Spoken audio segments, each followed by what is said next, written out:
Welcome to Our Jewish Roots, with insightful Bible teaching by Dr. Jeffrey Seif. In this program, the desire for wanting a blessing results in a wrestling match with an angel. Today on Divine Deliverance.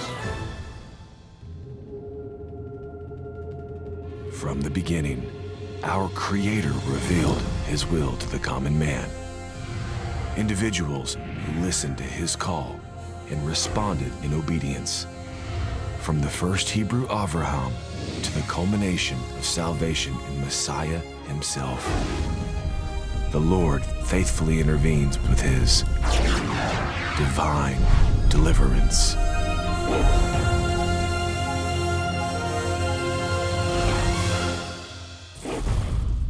So glad you've joined us today. I'm David Hart. I'm Kirsten Hart. I am Jeffrey Seif, and we are in for something. I was having a conversation with my wife this morning. We were thinking how, goodness gracious, people can be so trippy. It's amazing God gets any work done on planet Earth. Case in point, Jacob. Okay, we were chatting, if you don't mind me saying, right before we started taping this, and I said it's crazy that a mom would name her son Deceitful. Like, doesn't that set him up for a crazy life, right? Isn't that what his name means? So it would seem there's some interesting names in biblical literature, and that conniving connotation is interesting to be sure. It is, and he gets a name change. You'll Yes, he teach on does. that. Yes, he does. And he makes that Abraham, Isaac, and Jacob. He makes that threesome. Yes, and there's something about, there's a song, not that I need to teach you about Christian songs, there's something about that name. That famous song in church is, Jesus, Jesus, but there's something in the names, isn't there? It's good. I'm excited for today. Yes, deception is brewing in Isaac's family today. Let's go to our dramatic reenactment right now.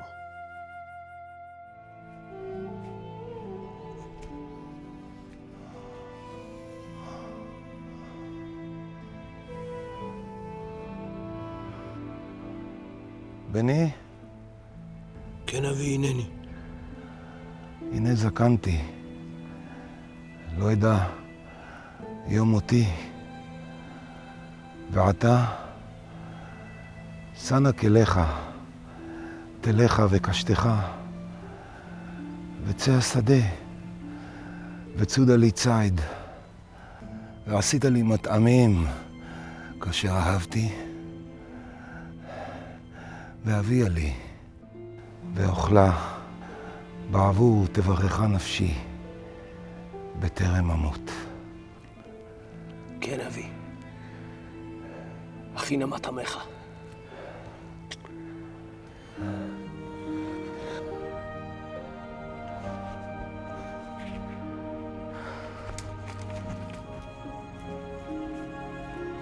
יעקב.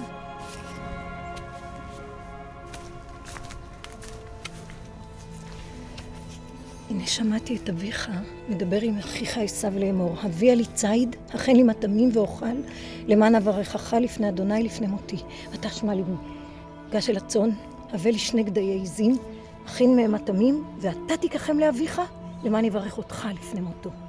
הן עשיו אחי איש שעיר, ואנוכי חלק, ותבוא עליי קללה ולא ברכה. עליי קללתך בני, ואתה מהר והבא לי את הגדיים.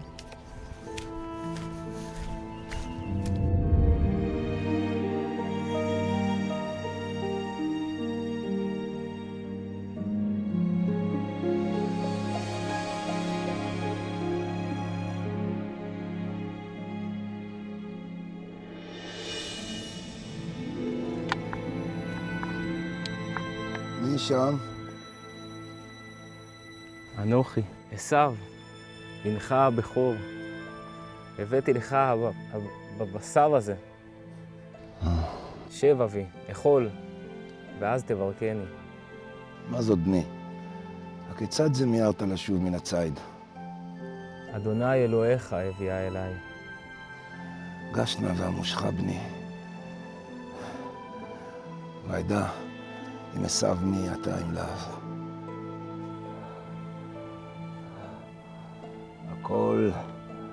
קול יעקב, הידיים ידי עשיו. אתה זה עשיו בני? כן, הנני.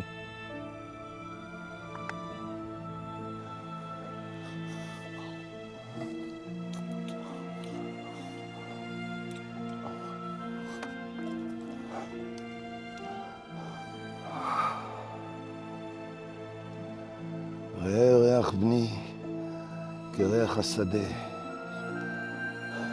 אשר ברכו אדוני. וייתן לך אלוהים מטל השמיים ומשמני הארץ ורוב דגן ותירוש. יעבדוך עמים וישתחוו לך לאומים. היה גביר לאחיך וישתחוו לך בני אמך. אורך ארור ומברכך ברוך.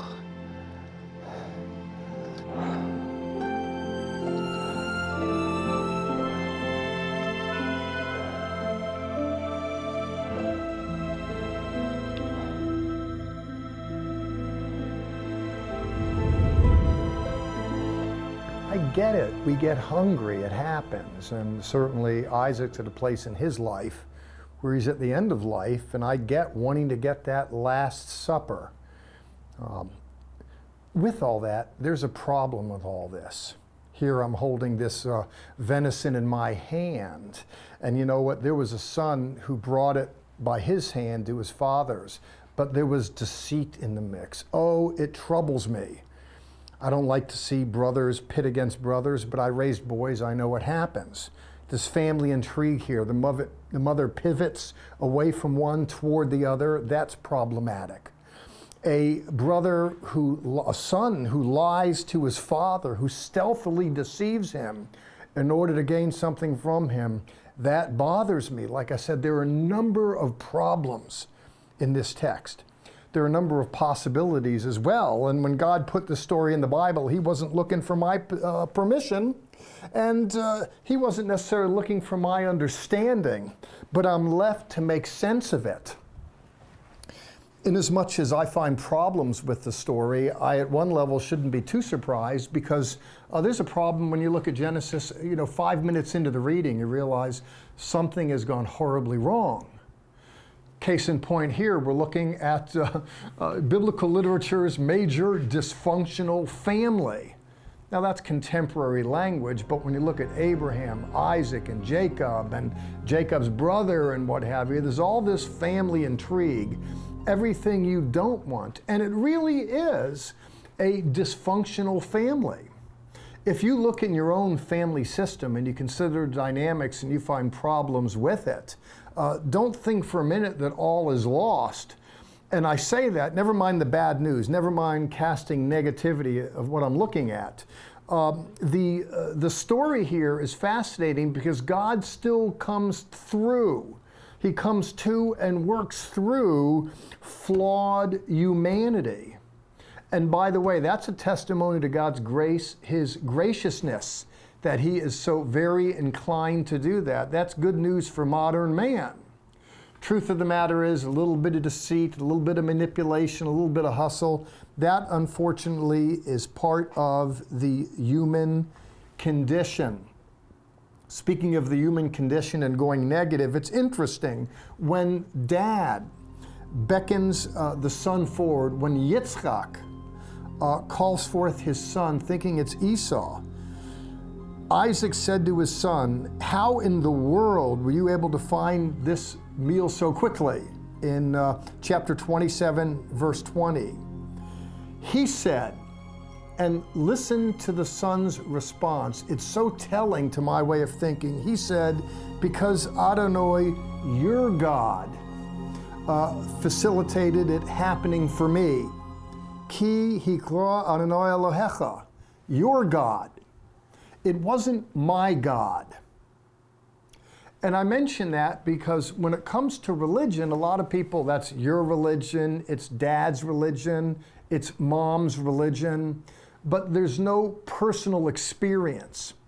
This fella Jacob is going to experience a transformation.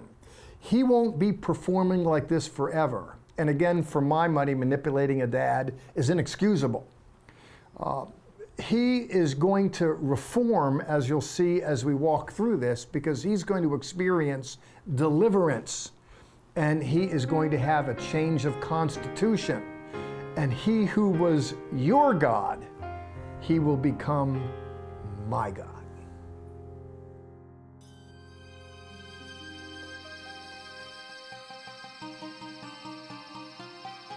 And Jacob left his mother and father in Beersheba and journeyed toward Haran.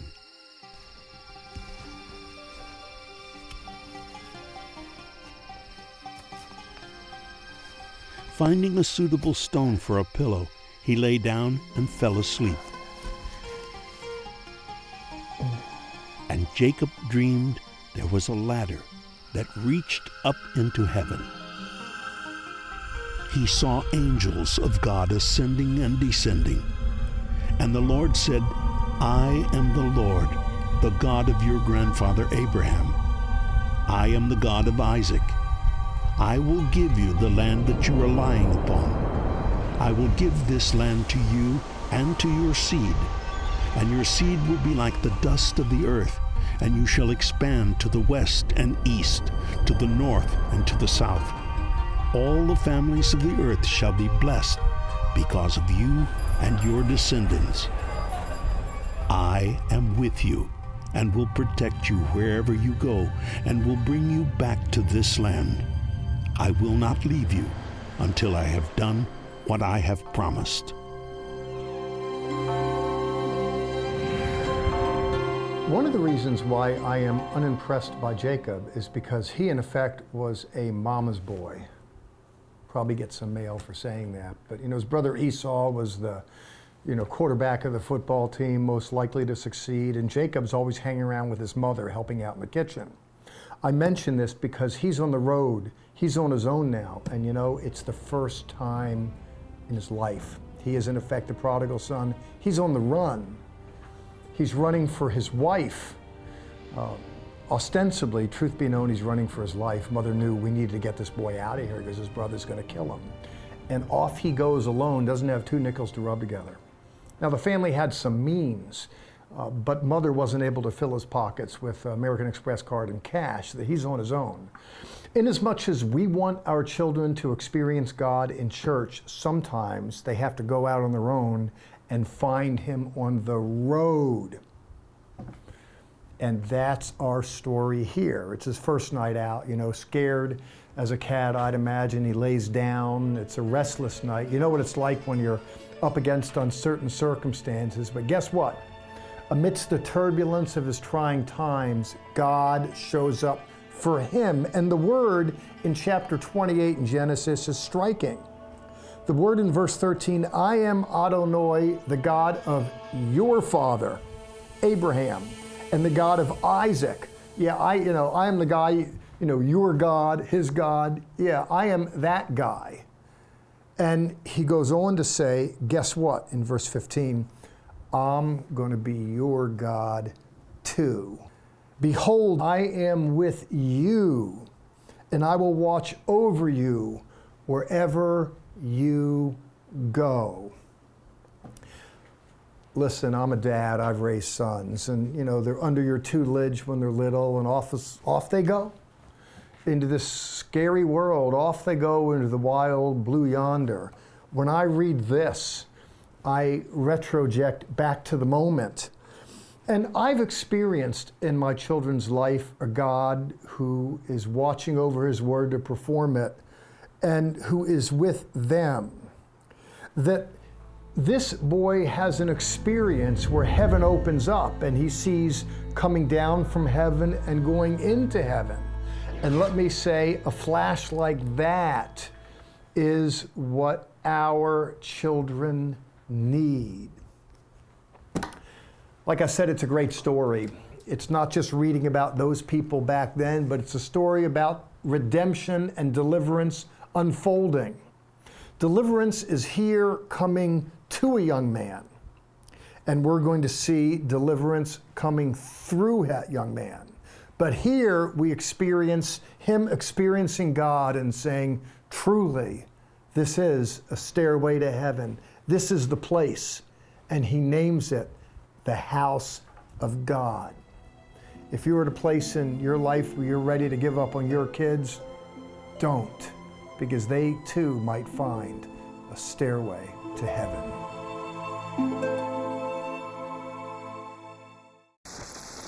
If you only watch us on television, you are missing additional content available only on our social media sites, Facebook, YouTube, and Twitter. You can always visit our website, which is home base for all of our ministry activities and information. There you can sign up for our free monthly newsletter, watch the TV program, or visit the online store. You can sign up for a tour of Israel and Petra, or a cruise to Greece and Ephesus. Please contact us for more information. Now let's continue our story as Jacob receives a name change. Thinking it best that he appease his brother, Jacob met with his servants, saying, "Maybe Esau will forgive me and accept me if I present him gifts." Specially selected herds of animals would be gathered and sent ahead of their personal meeting. His wives, maids, and children would also precede Jacob. But first, that very evening, there would be a remarkable encounter with the divine.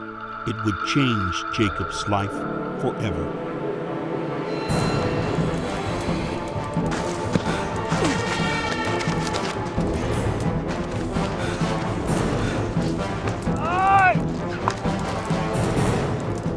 הרפה ממני! השחר עולה! לא הרפה עד שתמלכן. מהו שמך? יעקב שמי. שמך לא יהיה יעקב עוד. הראת כוחך גם לאלוהים וגם לאדם. ואתה שמך ישראל יהיה. אנא, גלה לי את שמך. מדוע תשאל לשמי? אני מברכך, ישראל. את בניך ואת בני בניך.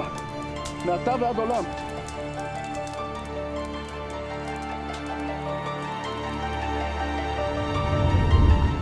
I've raised boys, and to be gut level honest, there have been times when I felt they've wrestled with me and even wrestled with religious issues, and it's been rather unpleasant to behold. Now, there's an argument I shouldn't say this on national TV, and of course my boys aren't here to defend themselves. But I think if we're honest, part of growing up and moving on, kids do that normally. It's not even a critique, it's more of an observation. This guy did it. This guy did it. If you look at Jacob, he's transformed. In fact, we say, come with us to Israel. Why don't we say, come with us to Jacob? The word Yaakov has a name that kind of implies a kind of craftiness and deceitfulness, but his name was changed. And it was changed to Yisrael. Sarel, arguably, is a prince of God. This guy didn't just have a change of name. He had a change of perspective, and it came through a wrestling match. Now, let me just say, I think if God was wrestling with man, it wouldn't last all night, it wouldn't last for a split second. Never mind, I think God would win it on the quick. There's a prolonged struggle here. And you know, you're not going to just wrestle with God, and the only injury you're going to sustain is something with a hip. You're going to get crushed like an ant. But God lets this play work its way out in order that people can be transformed on the out. And by the way, the word transform, trans is the Latin for to cross over, and form. You hear metamorphosis. Meta is change, morphe is form. People undergo metamorphosis, metamorphe, a change of form, and it happens internally. You might know some that are wrestling with God. I would pray them through. When you look at this story, we're told in chapter 32, verse 25, that Jacob is there wrestling. Yaakov is in the middle of a match, and it's prolonged. In the consequence of which, in 29, he says, your name will no longer be called Jacob, but rather Israel. Who within the sound of my voice has experienced a transformation in their own life, where you find that you're different now than you were then, and what separates you now from then is a wrestling match. People wrestle with deliverance today. They wrestle with the divine deliverer.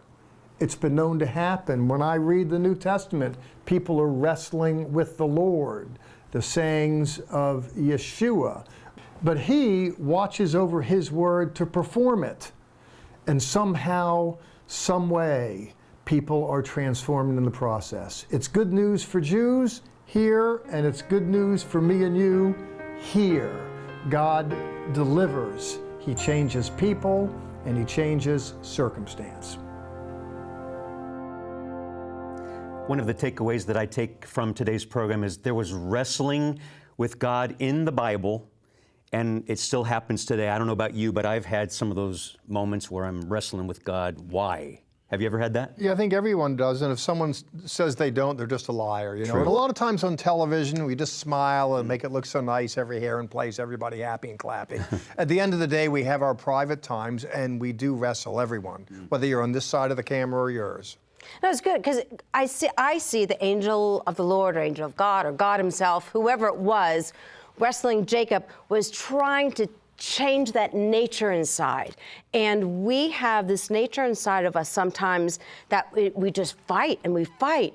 And finally, Jacob gave in and his name was changed. I like that. It's a great point, because people can change, and we wonder that. We have difficult people in our life, and that might be why you're up wrestling at night, you know. And we just wonder, oh goodness, the way they're thinking, the way they are. But we do see transformation, and we see that at the end of the day here. After the wrestling match, we see a changed man. We talked about this, that the hip, Jacob's hip, right?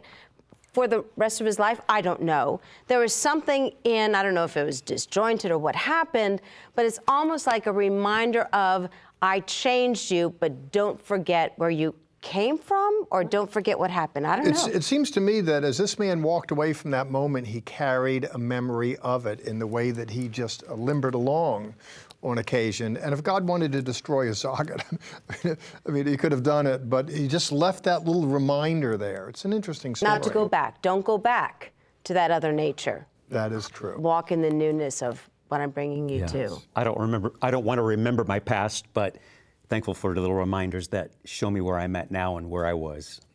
Yes. We'll be right back.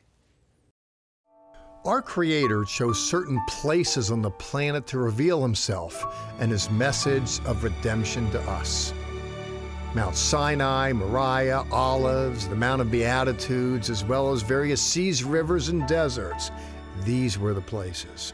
Some are now only ruins, yet they continue to tell of the Lord's faithfulness and love.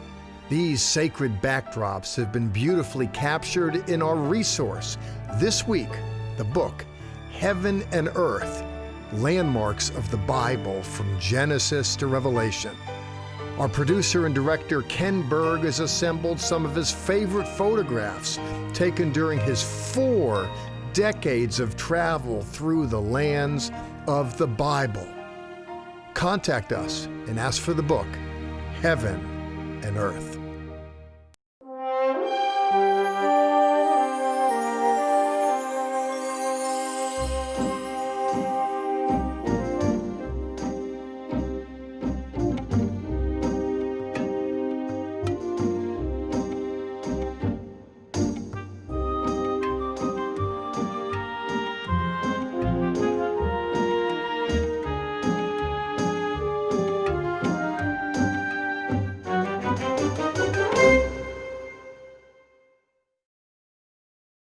There was a time not too awful long ago that Kirsten and I thought we'd never have the chance to go to Israel. It was a God thing. He allowed us to go, and it's a God thing for you to go. If you're thinking about going, we would love for you to join us on a Zola tour. You can find all the information on levitt.com. Jeff, thank you for bringing the Word of God to life to us today. We so appreciate that and your insight. Yeah. Well, you're kind. I love resurrecting these characters. Of course, the ultimate resurrected character is Yeshua, is Jesus himself. But entering into the biblical world and bringing this alive, it means something to me. I hope it means something to you, and I know it does to some of you, because if it wasn't for you, I wouldn't be here, we wouldn't be here, wouldn't have the opportunity to tell this story. And it's interesting too, by the way, because there are people that deliberately intend to go to church, they get in the car and they go. Sometimes serendipitously, someone just turns on the TV and all of a sudden they alight upon something. It's the way the Lord gets to them. It's not even so much them coming to the house of the Lord as much as it is God bringing the house. And I want to thank you for helping us bring the word to your house. The Lord loves a cheerful giver, He really does. And I want to encourage you, please, to be gracious and share and care. And if you find value in what we do, please demonstrate that tangibly in a way that helps us to keep the ministry going. Thanks in advance. Come back next week. We have more of our series, Divine Deliverance. We will end our program today with a beautiful instrumental by our founder, Zola Levitt. But first, before you go, as you go, Sha'alu Shalom Yerushalayim. Pray for the peace of Jerusalem.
Join us right now for additional content that is only available on our social media sites, Facebook, YouTube, and Twitter.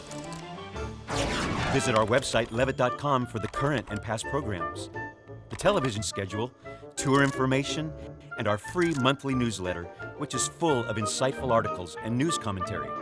View it online, or we can ship it directly to your mailbox every month. Also on our website is the online store. There, you can order this week's resource, or you can always give us a call at 1-800-WONDERS. Your donations to Our Jewish Roots help us to support these organizations as they bless Israel. Please remember, we depend on tax-deductible donations from viewers like you.